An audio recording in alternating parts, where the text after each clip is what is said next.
Vice President Harris is focusing these days, at least today, on North Carolina, but tomorrow she'll turn her attention back to a key blue wall state. She'll have an event in Pennsylvania, where our polling at CBS News finds the candidates tied. Governor Tim Walz is barnstorming Michigan and Wisconsin tomorrow, where the race is also very tight. Molly Ball and Fin Gómez joined us now. Molly is a senior political correspondent at the Wall Street Journal. Fin is CBS News' political director. Let's begin by listening to Vice President Harris on the campaign trail today in North Carolina. Just imagine Donald Trump with no guardrails, right? He who has vowed that if reelected, he'll be a dictator on day one, that he will weaponize the Department of Justice against his political enemies, and has called for the, quote, termination of the Constitution of the United States of America. We are hearing from former President Trump that he will not participate in a debate. What do you make of it? Well, it's consistent with the spin that he unleashed when he first came out into the spin room immediately after the debate, claiming that it was because he won that she wants another chance at him. But I think there's a pretty resounding consensus at this point that he actually lost the debate. And his advisors would probably prefer that he not debate again and risk a repeat of that performance. So I think we're going to hear her continue to taunt him, continue to claim that he's afraid to face her. The question is, will that get to him, and is there any chance he changes his mind? I would love to see another debate. Bob, he's done this before, though. It's kind of his MO, his pattern that we've seen, even before the ABC debate, where he basically said he sowed some doubt that he was even going to show up. So I mean, frankly, could the ABC and Philly debate be the last debate? It could be, but I do think that there is a potential that he does change his mind. We've seen it happen before. What about Vice President Harris? She, as Nancy Cordes said earlier in the program, is trying to signal this is a new aggressive phase of the campaign. What does that mean? It's a good question. It seems kind of the same to me. They do say that she's going to be doing more media interviews, engaging more with local media. So that would certainly be a bit of a change. She's done a little bit of that so far, but not a lot.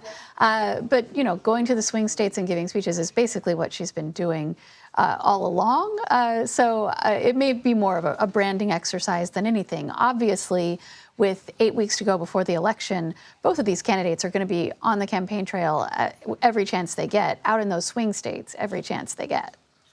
I asked the New Mexico governor about the impact of the debate.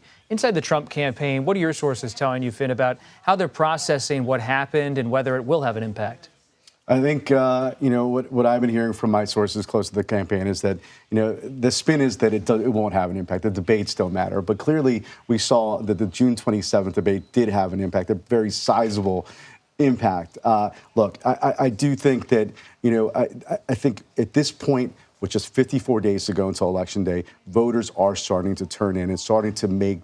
If they haven't made their decision, they're getting close to their decision. I think every single factor matters. And I think a tentpole like a debate does matter. It does have an impact, especially one in Pennsylvania. You talked about the importance of these blue wall states. There is no greater state of importance than the battleground state, the Keystone State. So I think it does matter. The vice presidential debate is going to be hosted by CBS News on October 1st. Sometimes these are very high stakes. You have Sarah Palin's showdown in 2008 with Joe Biden in the vice presidential debate, got a lot of eyeballs.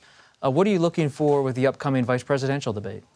I think it's going to be fascinating to see these two candidates who are unknown quantities to most Americans and to see what approach they take. We've seen both of them really embody that traditional running mate role of the attack dog. They've both been extremely aggressive out there in attacking the opposition, which is not to say that the nominees themselves haven't been pretty aggressive on the attack. But I think that means it's going to be a very feisty debate between Tim Walz and J.D. Vance. And I think both of them have colored perceptions of the overall ticket to some extent. We see Walz is the most popular member of either ticket. Vance is the least popular member of either ticket. And I think that they, to the extent that they have a pretty well-established profile on the right, on the left, it has helped voters sort of understand where these nominees are coming from. And when you're looking at the map, Fin, these days, as political director, what are you paying attention to? I'm looking at North Carolina. I think North Carolina, there's been a lot of talk, and I just did so myself about Pennsylvania, but I think North Carolina has a big role as well. I mean, I think Trump needs that state to win. His path to 270 it hinges upon his success in North Carolina. From the get-go, even when Biden was at the top of the ticket, the Harris campaign have told us they have emphasized the significance of North Carolina as well. They feel that they can turn it blue. It would be the first time since Obama did in 2008. But there's been an influx of Northerners who have moved there since the pandemic. You know, it's changed. So I think it's critical to both campaigns and both of their paths to 270.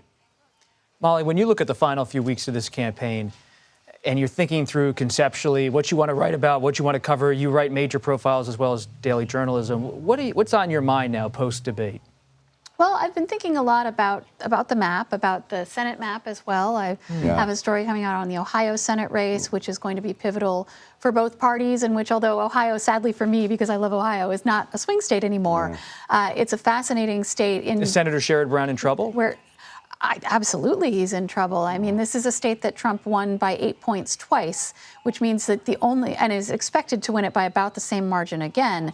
And so, and it's also just a fascinating couple of profiles of these two candidates. Sherrod Brown, a populist Democrat, Bernie Moreno, a sort of J.D. Vance-style populist, new-style Trump Republican. And so I think, and as you know, I also am a Westerner. I'm fascinated by those Sun Belt states. I'm fascinated by Arizona and Nevada and which way they're going to go, and also the Senate races in both of those states. So there's a lot of geography, a lot of good trips to take before this election is over. You reported in Las Vegas, right? That's right. I was a reporter for the Las Vegas Review-Journal. And now at the Wall Street Journal. Fin Gómez, Molly Ball, we really appreciate you coming by. Thank you.